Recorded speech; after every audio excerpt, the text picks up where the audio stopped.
નમસ્કાર દર્શક મિત્રો, ટીવી ટાઈમ્સ ન્યૂઝ નેટવર્કમાં આપ સૌનું હાર્દિક સ્વાગત છે। સરકારી વિજ્ઞાન કોલેજ વાંકલ ખાતે સરકારી કર્મચારીઓ માટે પોસ્ટલ બેલેટથી મતદાનની વ્યવસ્થા કરવામાં આવી।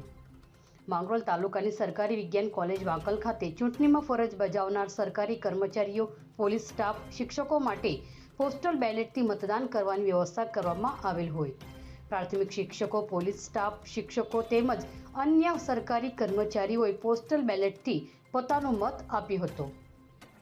મદદનીશ ચૂંટણી અધિકારી અને માંડવી પ્રાંત અધિકારી કૌશિક જાધવ સાહેબ, વધારાના મદદનીશ ચૂંટણી અધિકારી અને મામલતદાર માંગરોળ પાર્થ જયસ્વાલ સાહેબ, વધારાના નાયબ મામલતદાર ચૂંટણી અનિમેશ ચૌધરી, ચૂંટણી ધર્મેશ ચૌધરી, ઉમંગ સોલંકી, દશરથ પટેલ, પંકજભાઈ ચૌધરી, અન્ય સ્ટાફ દ્વારા ખૂબ સુંદર વ્યવસ્થા કરવામાં આવી હતી। આ સાથે જ જોતા રહો ટીવી ટાઈમ્સ ન્યૂઝ નેટવર્ક। ધન્યવાદ।